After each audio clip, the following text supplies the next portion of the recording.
kita, kemudian kita menjelaskan fungsi dari bagian tumbuhan berdasarkan hasil pengamatan, kemudian kita menghubungkan setiap bagian tumbuhan dengan perannya dalam melangsungkan kehidupan bertumbuh. Nah, jadi di tumbuhan itu ada beberapa bagian-bagian yang akan kita pelajari pada siang hari ini. Ada yang sudah tahu nggak bagian-bagian tumbuhan itu apa saja? Daun, tangkai, batang, akar, bunga, biji. Ya, ada biji-biji itu di dalam tanah. Biji juga ada. Biji itu kan di tanah. Aku ikut Demi kok. Ya. Yang pertama, tumbuhan adalah makhluk hidup yang tidak mengalami aktivitas bergerak seperti manusia dan hewan. Nah, tetapi tumbuhan bisa mengalami proses perkembangbiakan menurut caranya sendiri. Tumbuhan memiliki peran sebagai sumber makanan manusia dan hewan, dan keberadaannya ini sangat penting bagi kehidupan. Nah, jadi tumbuhan ini bisa bermanfaat bagi manusia dan juga hewan untuk makan. Nah, makanan. Oke, untuk Bernafas bisa. ya sebagai paru-paru dunia.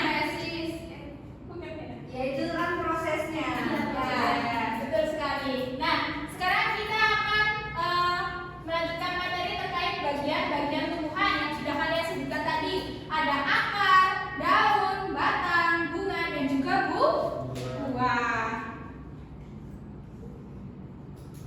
Nah, kita akan materi fungsi bagian tumbuhan.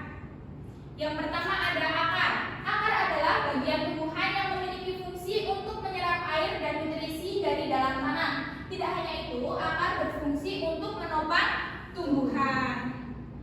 Kalian kan tadi sudah punya tumbuhan di rumah ya? Ya. Kalian pernah nggak lihat di tumbuhan kalian itu ada akarnya? Ada. Pernah lihat? Pernah. Itu Akar bawang. Ya, akar itu memiliki fungsi untuk menyerap air, nah, dan juga nutrisi dalam tanah yang nanti akan disalurkan ke batang, terus lanjut ke daun atau ke bunga dan juga ke buah. Kalau akar yang besar itu, di pohon besar itu, Ya, banjir. Oh ya. Nah, itu bisa. Ya, pohon itu. Pohon apa Mbak Lala? Pohon yang besar sekali yang udah tua itu Pohon beringin. banyaknya. Ya, itu jalan-jalan ya Mbak? Ya, bambu banyak yang jatuh. Oh, Kemarin juga jatuh Bu. karena akarnya. Yang sandung. Besok lain kali lebih hati-hati ya Mbak Dia. Oke. Yang nomor 2 ada yang namanya batang. Nah, batang ini berfungsi untuk menghantarkan air dan nutrisi dari akar menuju ke daun. Jadi sebagai alat perantara. Di sini kan ada akar. Nah, nanti di sini ada daun-daun, terus ada bunga-bunganya. Nah, nanti dari akar tadi yang air dan nutrisi diambil dari akar tadi ketika kalian menyirami, nah itu akan naik ke batang yang akan disalurkan ke daun.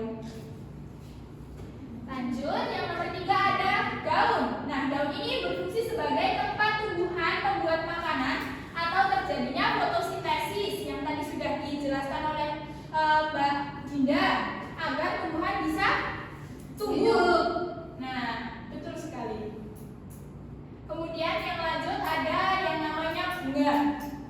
Nah, bunga ini berfungsi sebagai tempat perkembangbiakan tumbuhan.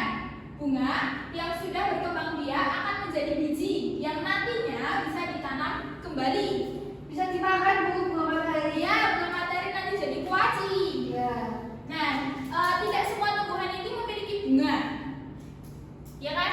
Ya. Yang di rumahnya Mbak Lala itu ada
Setelah kalian melihat video mengenai prosedur fotosintesis tumbuhan, pada video kali ini kita akan belajar bersama-sama tentang jenis-jenis daun berdasarkan bentuk tulangnya.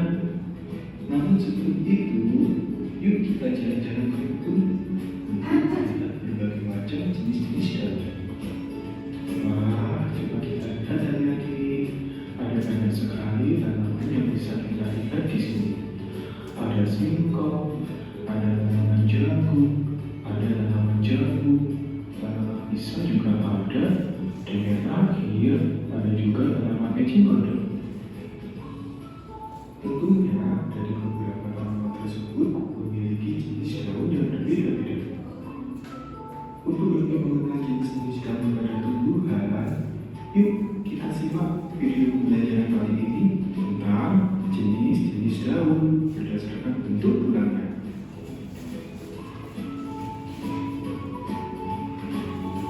Berdasarkan bentuk tulangnya, daun dibagi menjadi 4 jenis. Yang pertama, daun mirip. Daun ini memiliki struktur tulang mirip, seperti bentuk susunan tulang pada ikan. Daun mirip ini banyak kita jumpai di sekitar kita.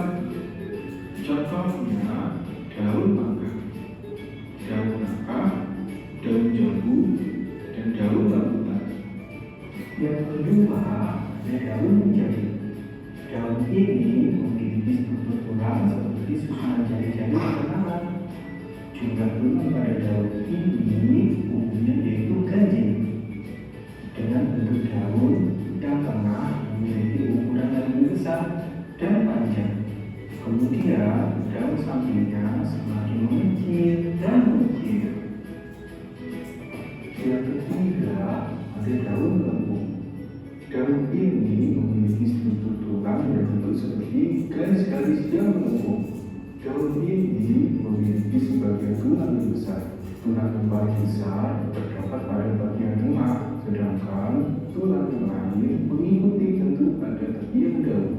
Daun melengkung ini banyak juga kita jumpai di tepian sungai. Contohnya seperti daun sirih, daun geger, dan daun eceng gondok. Yang keempat, ada daun sejajar.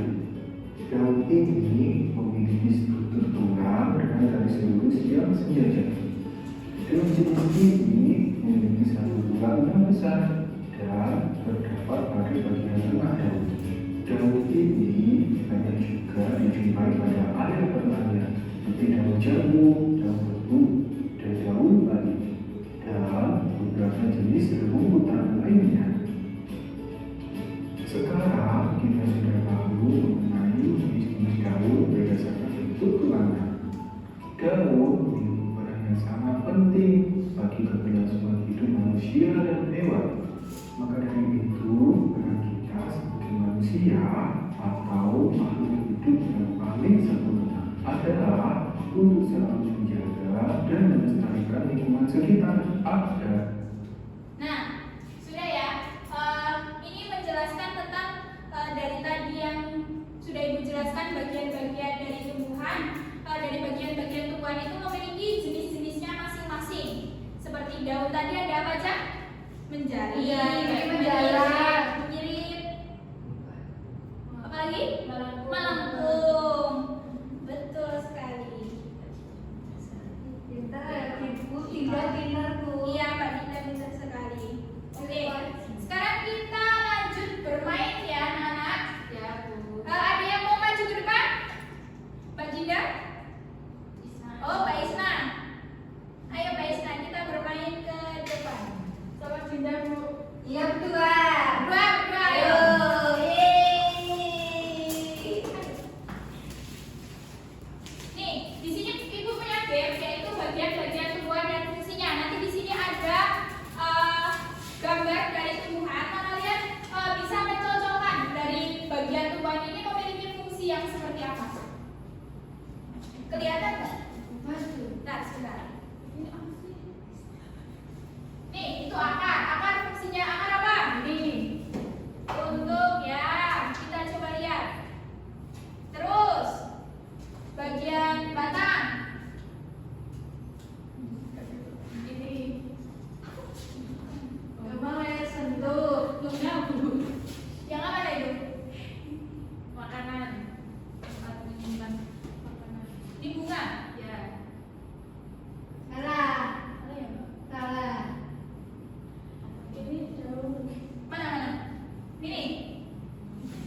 Sudah?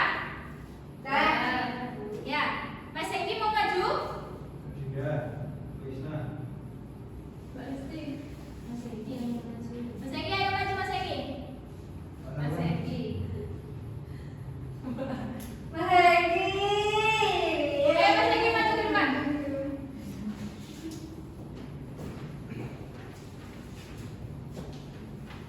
Ya, bagian tumbuhan yang nomor 1 itu apa? Daun. Daun. Satu itu daun, fungsinya sebagai tempat tumbuhan membuat makanan atau terjadinya fotosintesis agar tumbuhan bisa tetap tumbuh. Ya, nomor 2. Yang kedua adalah gambar buah Fungsinya sebagai tempat menyimpan cadangan makanan dan melindungi biji yang ada di dalamnya. ya, nomor 3. Akar Fungsinya menyerap air dan nutrisi dari dalam tanah.